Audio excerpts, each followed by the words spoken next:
જય કુખાર મેળીમાં દેવી શક્તિની અલૌકિક મહિમા તે વાત ઉપર માતાજીએ શું પ્રવચન આપ્યું આપણે ભાગ 2 માં જોશું. જય કુખાર મેળીમાં કોઈ કારણોસર તમારું કામ હું નહીં કરી શકું ને તો તમારી માતાને કરાવડાવીશ, પણ તમને તોય નિરાશ નહીં થવા દઉં.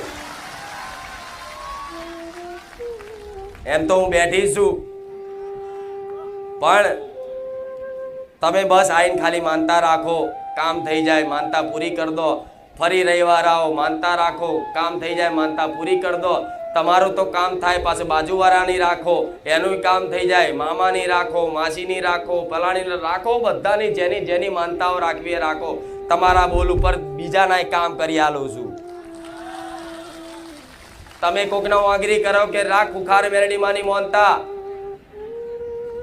જા તારું આ દુઃખ મટી જશે, તો તમે બોલો છો ને તો તમારા બોલે કોકનું કામ કરી આલું છું. અને બોલે એટલા અડધા દાડા બોલ્યા હોય 15 દાડા 15 દાડો ના થાય. તો તમારા બોલે જો બીજાના કામ કરતી હોય તો તમારી પર મારી નજર છે ને, મારી કૃપા છે ને, તમે મારા ચૂંદડી હેઠળ જ છો ને, એવો વિશ્વાસ રાખજો. ભલે ખાલી દેખાતી નહીં, પણ ડગલે ને પગલે હું છું. પણ તમારું દુઃખ ના મટે, તમારી કોઈ તકલીફ જલ્દી દૂર ના થાય તો કિસ્મત ભાગ્ય નહીં માનવાનું, પણ એવું વિચારી લેવાનું કે માં આ દુઃખ પડ્યું ને તારે તારો ભેટો થયો છે. આ દુઃખમાં તું અમારી સંભાળ લેવા માટે મળીશ.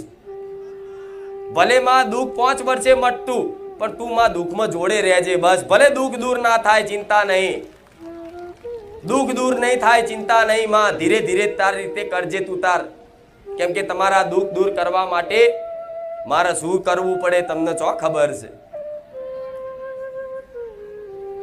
મારા જેટલા તમારા કર્મો ચેક કરવા પડે, તમારા બાપ દાદાના કર્મો ચેક કરવા પડે, તમારી જેટલી ભક્તિ ચેક કરવી પડે, તમારી એટલું પુણ્યદાન પડ્યું છે એ જોવું પડે. પણ જો તમે પુણ્યદાન ઓછા કર્યા હોય, પાપ વધાર કર્યા હોય, તમે મારી માનતા રાખો અને હું તમારા કામ કરવા જાઉં તો મારા ભગવાનનો વિધાન મને રોકે કે જો આવા ભક્તોના તાર કામ કરવા હોય ને તો અત્યાર સુધી એને બહુ ખોટા કર્મો કર્યા છે, બહુ પાપ કર્યા છે, પણ આના કામ કરવું હોય ને તો એમને એમ નહીં થાય. એના પાપ પુણ્યના લેખા જોખા જોઈ લેજે. તો કદાચ તમારા ખાતામાં હું જોઉં કે પાપ વધાર પડ્યું છે, પાપનું પલ્લું ભારે છે, એટલે હું દરેક દીકરાઓ દીકરીઓને શીખવાડું છું, એક સલાહ આલું છું, માર્ગદર્શન આલું છું. દીકરાઓ કઈ ના થાય ને તો કઈ નહીં, પણ આવા પશુ પક્ષીની થોડી થોડી સેવા કરતા રહેજો. મારા નોમે કરો, તમારી કુળદેવીના નોમે કરો, તો એ કદાચ 5 કિલો ચકલાન ચણમાં તમારું ચયું દુઃખ જતું રહે શી ખબર પડે, એ તો સમય જતા પડે. પણ આજના માણસો તાત્કાલિક હિસાબ જોઈએ. આજે ભક્તિ ચાલુ કરી અને તાત્કાલિક સુખ જોઈએ. તો હું માતા નહીં, દુનિયાના છેડામાં જઈ આવો. તાત્કાલિક જો કોઈ ભગવાન માતાજી તમને સુખી કરત મને કાંઈ કહેજો કે આ માતાજી હતા ના ભગવાન હતા, તાત્કાલિક અમને 5 રવિવારમાં સુખી કરી નાખ્યા. બને એવું? ક્યારેય ના બને, ક્યારેય ના બને. એના માટે એની ભક્તિ કરવી પડે. અને ભક્તિ કોને કહેવાય? સેવા, પરોપકાર, દયા ભાવના બીજા પ્રત્યે આવતી હોય ને તો એ ભક્તિ છે. પણ આજે માણસ પોતાનું પેટ ભરવા તૈયાર છે. ભલે ને બહાર ગાયો ભૂખી મરતી, કૂતરા ભૂખે મરતા, આવા પશુ પક્ષી જીવ ભૂખે મરતા, પોતાને જ તરસ લાગે પોતે જ પાણી પી લેવાનું, બાજુવાળાને પૂછવાનું નહીં પાણી પીવું છે કે નહીં. આજનો માણસ આવો સ્વાર્થી છે. પણ જેણે હંમેશા કદાચ કોકના ખવડાઈને ખાધું છે, જેણે હંમેશા કોકના ખવડાઈને ખાધું છે, એના ઘેર કદાચ કોઈ પ્રારબ્ધનું દુઃખ આવી જાય કર્મોનું, છતાં એ દુઃખમાં હું પોતાની વાડ બનીને રક્ષા કરવા વાળી મેલડી માતા છું. એને અહેસાસ તો ના થવા દઉં, એના દુઃખમય એટલો આનંદમય રાખું ને એને એવું લાગે કે મને કોઈ દુઃખ જ નહીં. દુનિયા એમ કે આ દુઃખી છે, પણ તમને એટલો આનંદ રાખું, એટલો હરખ હસતો રાખું ને, ભલે તમારા જોડે કશું જ ના હોય, પણ સુખ અંદરનો વિષય છે, બહારનો વિષય નથી. આજે પૈસા કમાવશું, પૈસા કમાવો તે નોકરી ધંધો કરો છો ને, જે બી મહેનત મજૂરી કરો છો શેના માટે? પૈસા માટે. તો એ પૈસા તમારી જોડે આવી જાય, હાથમાં આવે એટલે તમને આનંદ લાગે, તો તમે પૈસાના ભૂખ્યા નહીં, તમે આનંદના ભૂખ્યા છો. તો તમારા આત્માને શું જોઈએ છે? આનંદ. હવે આનંદ તમે પૈસામાં ખોરો છો, માન સન્માનમાં ખોરો છો, સારા કપડાં પહેરવામાં ખોરો છો, સારા ઘરમાં ખોરો છો, પણ ત્યાં જે તમે સુખ એ પૈસા, ગાડી, બંગલામાં, માન સન્માનમાં ખોરો છો ને, એવા પૈસાવાળા, ગાડીવાળા, બંગલાવાળા એ તે સુખ ખોરે છે. હવે એ શેનું ખોરે છે એમને પૂછી આવજો. જાઓ, મૂળ આ ધોખો જ છે સુખનો. કોઈ સુખ સાચું મળતું, બધા એકબીજાને બતાવો છો કે હું સુખી છું, કોઈ સુખી નથી આ સંસારમાં. આ વિશ્વાસ રાખો. માથા પીટો છો ને, માથા પસાડો છો ને, અમે દુઃખી માડી, અમે એવા કેવા પાપ કર્યા કે અમે દુઃખી, આખું અમારું કુટુંબ સુખી છે, અમારા બધા હગાવાળા બધા સુખી છે, માં અમે એવા કેવા કર્મો કર્યા કે અમે જ દુઃખી. એમનું દુઃખ જોવા ગયા છો તમે કોઈ દાડો? એ દરવાજા વાગીને રોતા હોય છો, ખબર હોય તમને.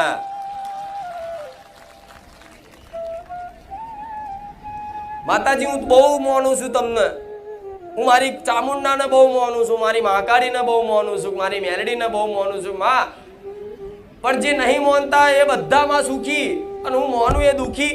આવું ચમ આવું થાય છે કોકને. તો એ સુખના ખાલી નાટક છે. કોઈ દાડે જે વ્યક્તિનું તમે નામ દો છો, જે વ્યક્તિનું ઉદાહરણ આલો છો, એ વ્યક્તિ જોડે ક્યારેય બેઠા છો તમે? સુખ દુઃખની કોઈ દાડે વાત કરી છે? એ તમને મળે તો કેમનું છે કે મજામાં, આનંદમાં? એવું જ કહે છે ને, સુખી છું, ભલે દુઃખી હોય, પણ એ દુઃખ કોને કે? એનો જે ખાસ માણસ હોય, એનો મિત્ર હોય, એની બેનપણી એને કે, એનો ભાઈબંધ ને એનો મિત્ર જોડતો કે એની બેનપણી જોતી હોય કે આ જેટલો દુઃખી છે ને આ જેટલી દુઃખી છે, બીજા કોઈ ખબર હોય નહીં. તો તમારે એવું નહીં માની લેવું કે અમે દુઃખી છીએ અને આખો સંસાર સુખી. ના, ઘેર ઘેર દુઃખ છે, પેઢીએ પેઢીએ દુઃખ છે.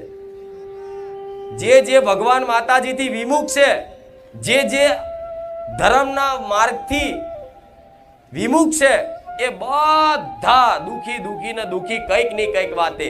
ભલે રજોબોપતિ કહેવાતા, ભલે ઇસ્ત્રી ટાઈટ કપડાં પહેરતા, પણ કોઈ સુખી નથી. હવે એ સુખની વાત કરું. તમે જે ઉદાહરણ આલો, ગાડી, રૂપિયા, બંગલા, જમીનો, માન સન્માન, તો એ છે ને, તમે એવું કહેતા હોય ને કે અમે ભક્તિ કરીએ છીએ માં, અમે દુઃખી, અમે તો સાયકલ લઈને ફરીએ. પેલો નહીં કોઈ માનતો, નાસ્તિક છે, કોઈ માતાજી ભગવાનને નહીં માનતો, દારૂ પીવે છે, માંસ મટન ખાય છે, તો એ ગાડી લઈને ફરે છે. ચમ આવું? એનું કારણ કહું, સમજણ પડે એના માટે. એટલે આ દેવી શક્તિ જોડે આ જે રિહામણા કરવાના થાય છે ને, એ બધા મેલ દો. અમુક વાર રિહાઈ જાય દુઃખ ના મટે એટલે જવા દો ને. માતા જ નહીં વાપરતી, અલે માતા વાપરે છે, પણ ત્યાં છે ને માતાનું વાપર્યું છે. તે સુખી દેખાય છે, તે સુખનું કારણ શું? એ માંસ મટન ખાતો હોય, દારૂ પીતો હોય, અભિમાન કરીને રાવણ જેવો ફરતો હોય, છતાંય કે ગાડી લઈને ફરે છે, બંગલામાં ફરે છે, એની જોડે પૈસા છે, બધું જ છે. તેનું કારણ શું છે? કંઈક ની કંઈક વાતે એના ગયા જન્મમાં એનો પુણ્ય પડી હશે, પુણ્ય પડ્યું હશે, અને એ પુણ્યના સ્વરૂપે એના લેખમાં ભગવાને એના આટલું પૈસાનું સુખ એને લખી દીધું હોય. એટલે આપોઆપ છે ને એ આપે રૂપે અચાનક પૈસાવાળો બની જાય. કોઈ માતાજીની ભક્તિ કર્યા વગર, કોઈ ઉપાસના કર્યા વગર. એટલે એને એવું લાગે હું જબરો છું, પણ એને ખબર નહીં કે આ મારા પુણ્યનું ફળ છે ગયા જન્મનું. આ જેમ જેમ ખાલી થશે, જેમ જેમ જેમ જેમ જેમ જેમ ખાલી થશે એમ એમ ધીરે ધીરે ધીરે ધીરે ધીરે 5, 7, 10 વર્ષ પછી છે ને ફુગ્ગાની જેમ ફૂટી જશે, તો દેખાશે નહીં. જોવો છો ને આવું નજર હોમે, તો તમારે ક્યારે એમની તુલના નહીં કરવી કે જે નહીં માનતા એ બધા સુખી રહે છે, જે માનસ એ દુઃખી છે, જે નહીં કોઈ નીતિ નિયમ પાળતા એવા રૂપિયાવાળા તો બધા કરોડપતિ છે, અને અમે ગરીબ. તો માતાજીના દરબારમાં કોઈ અમીર ગરીબ હોતું નથી. પણ એ જે તમે અમીરની વાત કરો છો, એ અમીરને ઘેર એને એટલે જન્મ થયો છે કે એના કંઈક ની કંઈક વાતે ગયા જન્મના એના હારા પુણ્યો પડ્યા હશે. બેલેન્સ, એ બેલેન્સ વાપરવાનું ભગવાને વાપરી લે. જેવું એ બેલેન્સ પત્યું એવો દુઃખના પહાડ તૂટી પડે. હવે આખી જિંદગી તેને ભગવાનનું નામ, માતાજીનું નામ તો લીધું ના હોય, એટલે એનો શું થાય? વિનાશ થઈ જાય. શું થાય? પૂરેપૂરો વિનાશ થઈ જાય. નહીં જોતા બધી મોટી મોટી ઘટનાઓ બને છે, ગાડીમાં જતા હોય ને એક્સિડન્ટ થઈને પાપડ થઈ જાય, આ થઈ જાય, તે થઈ જાય. બધું શું છે કારણ? પાપ. તમે અભિમાન કરીને ફરો કોઈ ભગવાન માતાજી નથી, આમ નથી, તેમ નથી. ભગવાનના ગારો બોલો, માતાજીને ગારો બોલો, મેણા મારો. કોઈ ભક્ત હોય એનો ઉપહાસ કરો, એની મજાક ઉડાડો, એને દુઃખી થવાનું કદાચ કારણ બનો. તો તમે એવું માનતા હોય કે કોઈ નહીં જોતું? ના, એના જીતે માતાજી ભગવાન હોય, જોતા હોય. પણ માતાજીને ખબર હોય કે એનું થોડું બેલેન્સ છે, બેલેન્સ પતવા દો, એટલે મારે મારવાની જરૂર નહીં, આપે રૂપે ઉડી જશે, કાળ ખાઈ જશે એને. એટલે તમારે ક્યારે કોઈની તુલના કરવી. તમે ગરીબ છો તો ભગવાને તમને ગરીબના ઘેર જન્મ આલ્યો છે, તો એનો આભાર માનવો, માતાજીનો આભાર માનવો કે ભલે માં અમે ગરીબના ઘેર જન્મ લીધો છે. હું માનું છું કે તમારા મોટા મોટા સપના હોય, ગાડીના, બંગલાના, બધાય સપના ના નહીં જોવો સપના, પણ કદાચ ભક્તિ કરો ના ગાડી ના આવે, ઘર ના આવે, કોઈ કામ ના થાય તો નિરાશ નહીં થવું. તમારે એવું સમજી લેવાનું કે આ જે દુઃખ છે ને, એ દુઃખ જેટલું જેટલું જેટલું પડે છે ને, એટલું એટલું કદાચ વેઠી લેશો ને માતાજીના ભરોસે. શું કીધું? જેટલું દુઃખ પડે છે જીવનમાં, એટલું દુઃખ કદાચ તમે તમારી કુળદેવીના ભરોસે કે મારા જેવી મેલડીના ભરોસે વેઠી લેશો ને, તો તમારા જન્મો જન્મના પ્રારબ્ધ દુઃખ હોય વેઠવાના, એ આટલા હોય ને આટલા માતાજી પતાવવા માંગતી હોય, પણ સમજો નહીં. એટલે કે માતાજી અમે દીવાબત્તી ચાલુ કરી, ભક્તિ ચાલુ કરી, એટલે ખૂબ તકલીફો વધી જાય. અમુકના આવું થતું હોય તો વધી જાય. કારણ શું છે કે માતાજી હાથે કરીને વધારે આલ્યું કે લે આ તારા ભોગવવાનું લખ્યું તો થોડું જલ્દી જલ્દી ભોગવી લે, હું બેઠી છું જોડે, ચિંતા ના કરી, તને ભૂખે નહીં મરવા દઉં, તને લાચાર નહીં બનવા દઉં, તને મરવા નહીં દઉં, ચિંતા ના કરી. તારી બાપ દાદાની માતા બેઠી છું, તમારી માં તમારા પડખે ઊભી રહે છે. ભલે કદાચ પહેરવા કપડા ના રહે ને, પણ તો એનો આભાર માનવો, તો એના પ્રાર્થના કરવી કે માં ભલે પહેરવા લુગડા ના હોય, પણ તું મારી માં હાજરા હજુર મારી જોડે, મને વિશ્વાસ છે. ભલે પણ માં તું જેમ રચાવો જેમ રાખે એમ. આવી કષ્ટોને તકલીફો જેણે જેણે જીવનમાં વેઠી છે ને, એના અસલ મહાસુખ મળ્યા છે. એમને ભૂલી જાવ, મળી જાય બધું. તમે તો આયા જાણે કઈ સુખની ખાણ હોય, લૂંટવા આયા તો હું તો કહું લૂંટી જાઓ, જેટલી લૂંટવી હોય મારી કૃપા, પણ મને એમને એમ નહીં લૂંટી શકાય. ભાવ ભક્તિથી લૂંટી શકશો, એમને એમ નહીં લૂંટાવ. વાતો વાપરીને જગતમાં ખુખાર મેલડી જબરા કોમ કરે છે, ખુખાર મેલડી જબરી માતા છે. ખાલી મોનતામાં ભલ ભલા દુઃખ મટાડ દે છે. ઘેર બેઠા સપને આવીને કુળદેવીને નામ બતાવી દે છે, ઘેર બેઠા સપને આવીને દુઃખનું નિવારણ કહી દે છે. ખાલી નામ દેતા જ સેકન્ડ પલવારમાં કોમ કરી દે છે. હોભર્યું ને, જોયું ને અનુભવ, અને તમે અનુભવ કર્યા તો માતાજી તો સહજ અહીં. તમે નહીં માનો કે માનશો, એમાં મારામાં કોઈ ફરક પડવાનો એટલે તમે માનો છો તો ભલે એવો વિશ્વાસ રાખીને માની લેવાય કે આમેમાં હું નતો માનતો, આમે તમે ના માનો, કદાચ માતાજી ભગવાનને ના માનો, છતાંય દુઃખ આવવાનું એ આવવાનું જ છે ને, એને રોકી શકશો? વગર આમંત્રણે આવે છે, નહીં આવતું? આમંત્રણ આલો દુઃખ ને, કે હવે દુઃખના આમંત્રણ છે, અમારે ઘેર આવો, એ રાહ જોવો છે? આવી જાય છે ને સમય, અને અત્યારે સમય આવી જ ગયું છે ઘેર દુઃખ વગર આમંત્રણનું. તો એ દુઃખ તમારા ઘેર આવી ગયું, બરોબર? તો હવે તમારે એક જ વાતનો વિશ્વાસ રાખવાનો છે કે માતાજી આ દુઃખ અમારા ઘેર આવ્યું છે ને, પણ આ દુઃખનું નિવારણમાં એક તારી પર ભરોસો રાખ્યો છે. જગતમાં મારે બીજે ચોય જવું નહીં, ચોય પૂછવું નહીં, ભલે તું જે રચાવે એ ખરું. અહીં કોનું કામ છે? જે પૂરેપૂરું કહી દે કે માં તું કરે, અમારે કોઈ પૂછવું નહીં, દોડાય નહીં, ને ખાવાનું જંતર મંતર નહીં કરો, વારણ કારણ નહીં કરું, જેમ થાય એમ જોઈ રાખીશ, મારી કુકાર મેળડી તું બેઠી. અને સમજી લો જે થાય છે મારા નજર હોમે થાય છે એવો વિશ્વાસ રાખજો. તમે દુઃખમાં કદાચ રોતા હોય, પ્રાર્થના કરતા હોય, કોઈ કારણોસર કદાચ તમારી કોઈ અરજી ના હો પૂરી કરું, તોય તમારે એવું નહીં વિચારવાનું કે મેં તમારી પ્રાર્થના નહીં સાંભળી. ના, મેં તમારી પ્રાર્થના, તમારી અરજી મેં સાંભળી છે, પણ હું શી ખબર, હું તમારી પરીક્ષા કરું છું. કોઈ દીકરો પ્રાર્થના કરે કે માં મારે આટલું દેવું છે, 6 મહિનામાં દેવું ભરી આલજે, 6 મહિનામાં ના ભરી આલું. પણ જેનો જેટલો વધારે ભરોસો હશે ને એની એટલી વધારે પરીક્ષા થશે.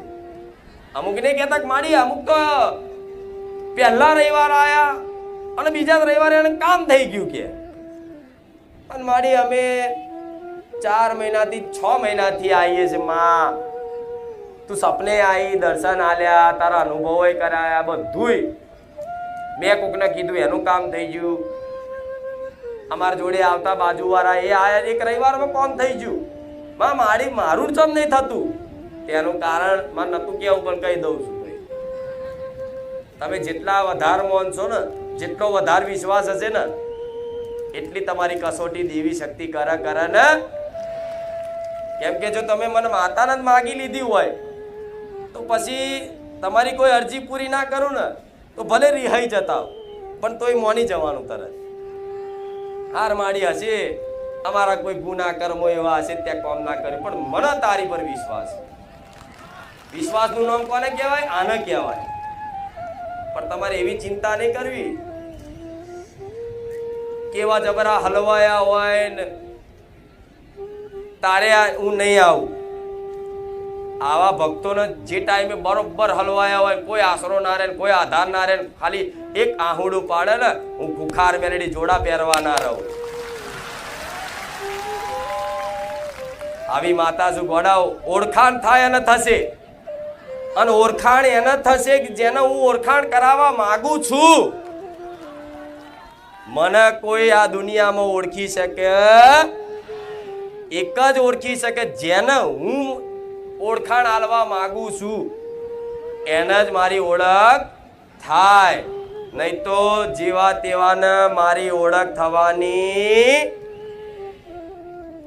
જેમ અર્જુને ભગવાન કૃષ્ણના વિરાટ સ્વરૂપના દર્શન કરવા માટે એક પ્રાર્થના કરી કે ભગવાન તમે આખા અખિલ બ્રહ્માંડના પરમાત્મા છો, મારે તમારા વિરાટ સ્વરૂપના દર્શન કરવા. તારે ભગવાને શું કીધું કે આ આંખોથી તમે મારા દર્શન કરી શકો નહીં, આના માટે મારે તમને દિવ્ય ચક્ષુ પ્રદાન કરવા પડશે.